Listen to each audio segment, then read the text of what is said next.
بسم اللہ الرحمن الرحیم۔ السلام علیکم دوستو، ہمارے چینل کو سبسکرائب کریں، ویڈیو کو لائک اور شیئر پاکستان کا کریں ذکر تاکہ قرآن ہمارا میں، رابطہ بحال رہے۔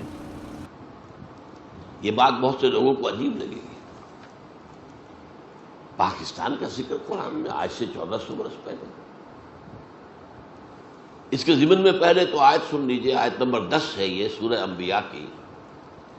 لقد انزلنا الیکم کتابا فیہ ذکرکم افلا تعقلون، دیکھو ہم نے تمہاری طرف ایک کتاب نازل کر دی ہے جس میں تمہارا ذکر ہے تاکہ تم عقل سے کام لو۔ اب یہاں اس آیت میں ذکر کے دونوں معنی ہو سکتے ہیں، ذکر ہمارے حالات کا بیان یا ذکر نصیحت، تمہارے حصے کی نصیحت۔ لیکن ایک عظیم حدیث میں آ کر بات جو ہے وہ طے ہو جاتی ہے، فیہ ذکر ما بعدکم وخبر ما قبلکم وحکم ما بینکم، اس میں تم سے پہلوں کا بھی ذکر ہے، تمہارے بعد کے حالات بھی ہیں، یہ آگے نہیں آگے بعد کے حالات بھی، اور تمہارے مابین جو بھی کوئی اختلافات کبھی ہوں گے ان کا حکم اور ان کا حل موجود ہے۔ من قال بہ صدقہ، جو شخص اس قرآن کی بنیاد میں کوئی بات کہے گا وہ سچ کہا اس نے۔ ومن حکم بہ عدل، اور جو اس قرآن کے ذریعے فیصلہ کرے گا اس نے عدل کیا۔ ومن عمل بہ اجر، اور جس نے اس پر عمل کیا اس کو اجر مل کر رہے گا۔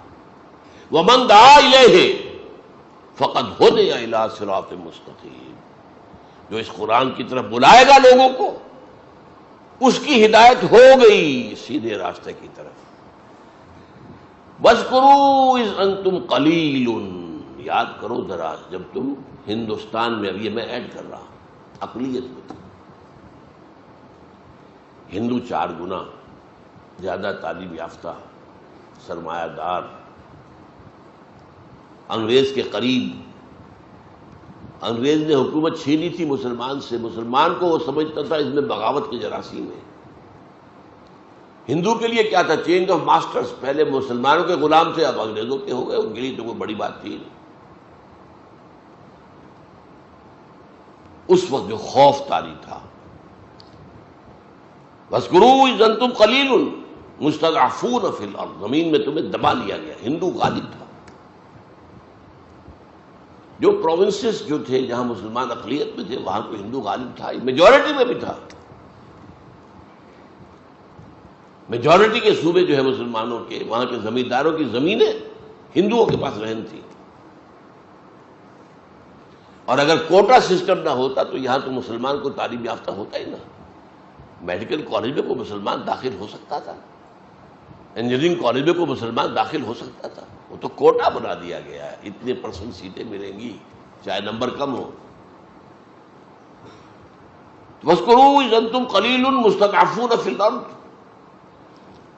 تَخَافُونَ أَن يَتَخَطَّفَكُمُ النَّاسُ، اب یہ تھا مستقبل کا خوف، تمہیں اندیشہ تھا کہ تمہیں لوگ اچک کر لے جائیں گے،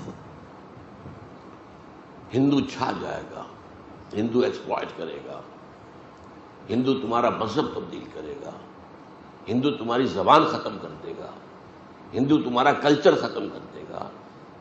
اس کے عزائم نہایت خوفناک تھے، نہایت خوفناک تھے، نہایت خوفناک تھے۔ یہ 16 اپریل 1946 کو تقریر کی تھی محمد علی جناح المعروف بقائد اعظم، یہاں آپ کے حبیبیہ ہال جو اسلامیہ کالج کا ہال ہے، خواتین کے اجتماع میں، جس میں انہوں نے کہا تھا اگر خدا نہ خواستہ، خدا نہ خواستہ، خدا نہ خواستہ ہم حصول پاکستان میں ناکام ہو گئے تو ہندوستان کی سرزمین سے اسلام اور مسلمانوں کا نام و نشان مٹ جائے گا۔ جو شخص ذرا بھی واقف ہے جناح کی شخصیت ہے وہ جانتا ہے وہ لفظوں سے کھیلنے والا نہیں تھا، وہ اوریٹر نہیں تھا، خطیب نہیں تھا، جوشیلا نہیں تھا، جذباتی نہیں تھا، تو بہت ٹھنڈا آدمی، وکیل تو بہت ٹھنڈا ہوتا ہے، ججی تو نہیں بات کرتا۔ تو تخافون ان یتخطفکم الناس فآواکم، تو اللہ نے تمہیں پناہ دی ہندوستان کے مشرق اور مغرب میں، دو ملک عطا کر دیے.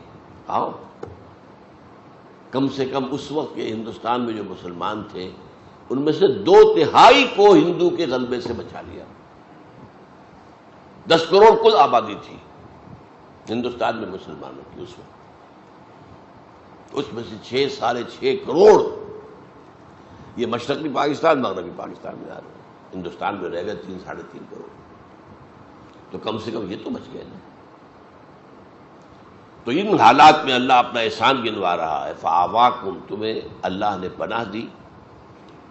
وَأَيَّدَكُم بِنَصْرِهِ، اپنی تائید سے تمہاری نصرت خصوصی فرمائی. وَرَزَقَكُم مِّنَ الطَّيِّبَاتِ، اور کتنی خوشحالی پاکستان کے اولین دور میں آئی ہے، وہ بھی یاد کچھ ہوگی کسی کو. لَعَلَّكُمْ تَشْكُرُونَ، تاکہ تم شکر کرو. اگر تم ان نعمتوں کا حق ادا کرو گے ہم اور دیں گے اور دیں گے اور دیں گے. میں نے وہ اگلی آیت کون سی پڑھی؟ سورہ ابراہیم کی علیہ السلام.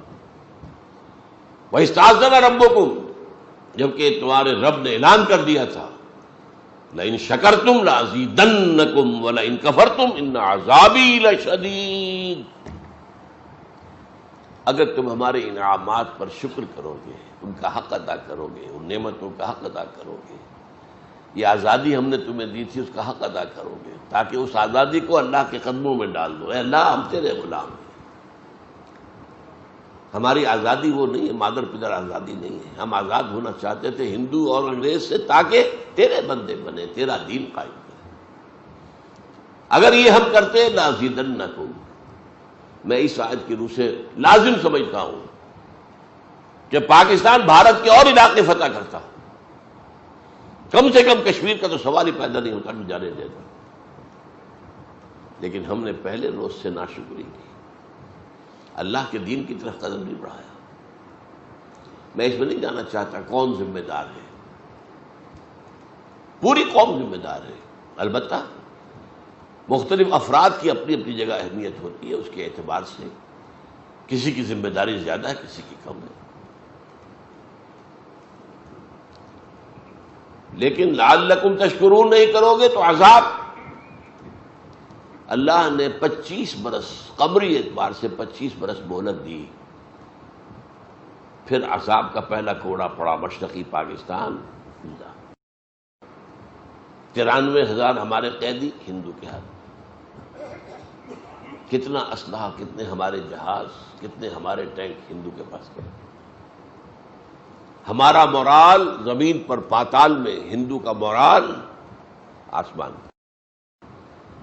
زیادہ سے زیادہ 6 دن کی مار تھا مغرب پاکستان بھارت کے لیے. اب وہ تو اللہ کی مرضی تھی، نکسن کے دل میں بانٹ ڈالی. حدیث میں آیا ہے تمام انسانوں کے دل اللہ کی 2 انگلیوں کے مابین ہے، جدھر چاہتا پھیر دیتا ہے. نکسن. اندرا گاندھی مرتے دم تک شکایت کرتی رہی، pro Pakistan tilt of Nixon administration. اس نے کوسیجن سے بات کی ہاٹ لائن پر، بند کرواؤ جنگ. اور کوسیجن نے حکم دیا اندرا گاندھی کو یونیلیٹرل سیز فائر، یک طرفہ جنگ بندی بھارت نے اعلان کیا. ورنہ ہمارا سیالکوٹ سیکٹر ٹوٹ چکا تھا، بڑھ رہا تھا بھارت.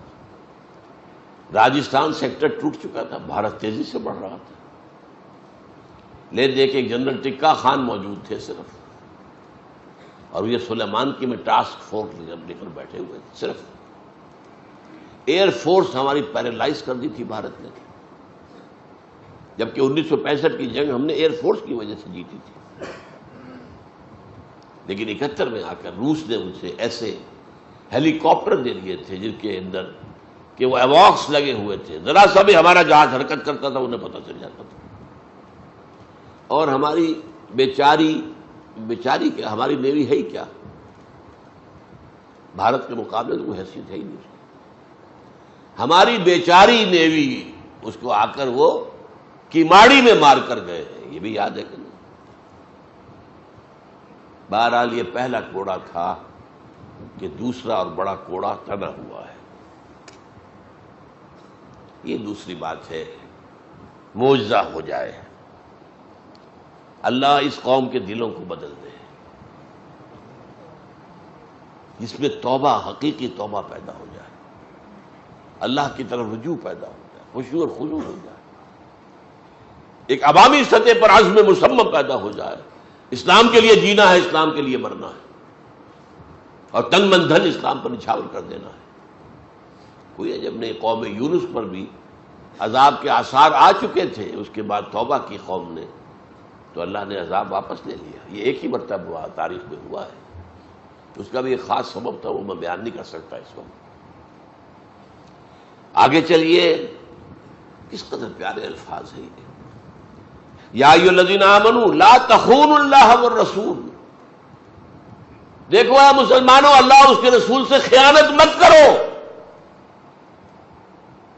یہ امانت ہے اللہ اور اس کے رسول کی تمہارے پاس، تم نے دعائیں مانگ مانگ کر یہ ملک لیا تھا، اب اس کے اندر اپنی منمانی چلاؤ گے بجائے اللہ کے حکم کے،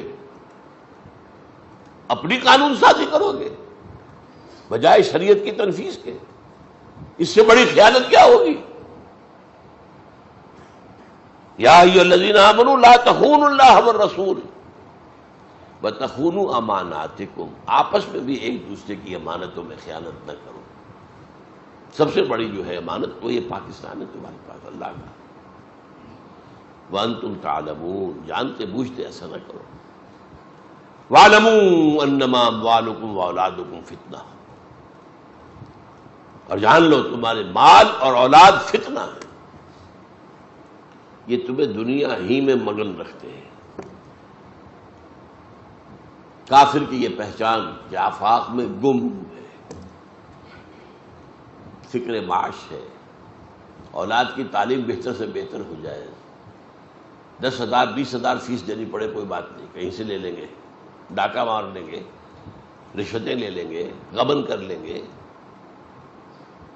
مال اور اولاد فتنہ ہے، یہی تمہیں روکے ہوئے ہیں، یہی تو تمہاری دامن تھامے ہوئے ہیں، اللہ کی راہ میں بڑھنے نہیں دیتے۔ مال، ایک بیڑی یہ پاؤں پہ پڑی ہوئی ہے مال کی، اور دوسری بیڑی جو ہے وہ اولاد کی ہے۔ وَاعْلَمُوا أَنَّمَا أَمْوَالُكُمْ وَأَوْلَادُكُمْ فِتْنَةٌ، ان بیڑیوں سے اپنے آپ کو آزاد کراؤ، ہتھ کڑیوں سے اپنے آپ کو آزاد کراؤ، ٹھیک ہے ان کا حق ایک حد تک، مناسب حد تک ادا کرو، انہی کے نہ ہو کر رہ جاؤ۔ وَاعْلَمُوا أَنَّمَا أَمْوَالُكُمْ وَأَوْلَادُكُمْ فِتْنَةٌ وَاللَّهُ عِندَهُ أَجْرٌ عَظِيمٌ، اور دیکھ لو اجر تو اللہ ہی کے پاس ہے، اولاد تمہیں کیا اجر دے دے گی؟ تم نے اپنے آپ کو کھپا دیا اولاد میں، پوری جسم و جان کی قوتیں پیسہ کمانے پر پیسہ لگا دیا اولاد پر، اور یا مکانوں پر اور بلڈنگوں پر۔ ان میں سے کون سی چیز ہے جو تمہیں کو بدلہ دے سکے گی؟ یہی اولاد جوان ہو کر سینہ تان کر کھڑی ہو جاتی ہے، نہیں جی آپ تو دقیانوسی آدمی ہیں، آپ تو پرانے دور کے آدمی ہیں، میں آپ کی بات نہیں مان سکتا۔ اس کا سینے پر سانپ لوٹتا ہے، یہ میرا بیٹا بول رہا، یہ وہ ہے جسے میں سمجھا تھا یہ میں ہی ہوں، یہ میرے وجود کا تسلسل ہے، اور یہ آج اس طرح کھڑے ہو کر سینہ تان کر اور مجھ سے بات کر رہا ہے۔ باقی تو آپ کو معلوم ہے والدین کو قتل بھی کر دیتے ہیں جائیداد کے لیے، کوئی جھگڑے کے لیے، کوئی اور ہو گیا، یہ سارا کچھ ہو رہا ہے کہ نہیں؟ اس کے بعد پھر میں نے وہ آیت پڑھی تھی سورہ ابراہیم کی، جو اس پہ پہلے پڑھ چکا ہوں۔ اللہ کا قانون یہ ہے، وہ کسی پر نعمت دیتا ہے تو اگر اس کا حق ادا کرے تو اور دیتا ہے، اور دیتا ہے، اور دیتا ہے، اور اگر کفران نعمت کرے، کفران نعمت، تو میرا عذاب بھی شدید ہے۔ ایک شدید عذاب کا مزہ ہم چکھ چکے ہیں، لیکن وہ عذاب اکبر نہیں تھا، پاکستان ختم ہو جاتا، یہ بھی ہو سکتا تھا۔ میں نے تو ابھی آپ سے کہا، میں ڈنکے کی چوٹ کہہ رہا ہوں، 71 میں صرف 6 دن کی مار تھا Pakistan Bharat. It could have vanished from the map of the world right in 1971 یہ اللہ نے مزید مہلت دی ہے، مزید مہلت دی، مزید مہلت دی. اور مہلت کن کے ذریعے سے دلوائی ہے؟ ہمارا زور چلتا تھا نکسن پر، کوئی ہمارا زور چلتا تھا کوسیجن کے اوپر. اور اندرا گاندھی تو فاتح تھی، وہ ہماری بات سننے والی کہاں تھی؟ اس نے تو بڑے فخر سے کہا تھا ہم نے نظریہ پاکستان، دو قومی نظریے کو خلیج بنگال میں غرق کر دیا ہے. کہاں گیا تمہارا دو قومی نظریہ؟ کیوں علیحدہ ہو گیا مشرقی پاکستان اگر تم ایک قوم تھے؟ اور ہم نے اپنی 1000 سالہ غلامی کا بدلہ چکا لیا مسلمانوں سے. یہ اس کی فاتحانہ شان تھی اندرا گاندھی کی. تو اگر تم کفران نعمت کرو گے تو پھر میرا عذاب بھی بہت سخت ہے. پھر اس کے لیے تیار ہو. اور وہ عذاب کیا ہے؟ وَاتَّقُوا فِتْنَةً لَا تُصِيبَنَّ الَّذِينَ ظَلَمُوا مِنْكُمْ خَاصَّةً. وہ جب آئے گا، عوامی عذاب جب آتا ہے تو وہ پھر فرق نہیں کرتا. آخرت میں جو عذاب ہوگا وہ انڈیویجول بیسس پر ہوگا. آپ کا حساب کتاب یہ ہے انڈیویجول. کلہم آتی ہے یوم القیامت فردا. وہاں قومی سطح کا حساب نہیں ہے، قومی سطح کا حساب یہاں ہوتا ہے.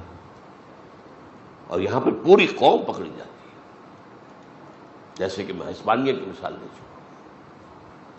ان تتولوا یستبدل قوم غیرکم ثم لا یکونوا امثالکم. اے مسلمانوں، اگر تم پیٹھ دکھا دو گے، ہم نے تمہیں ایک بہت بڑا اونچا مقام دیا ہے. وہ اجتباکم، تمہیں چن لیا ہے، تمہیں خیر امت بنایا ہے. کنتم خیر امت اخرجت للناس. اب اس کی اگر ذمہ داریوں کو ادا نہیں کرو گے، پیٹھ موڑ لو گے، تو تمہیں ہٹائیں گے، کسی اور قوم کو لے آئیں گے. دین کی بات پھیلانا صدقہ جاریہ ہے. ثواب کی نیت سے ویڈیو کو شیئر ضرور کیجیے. جزاک اللہ.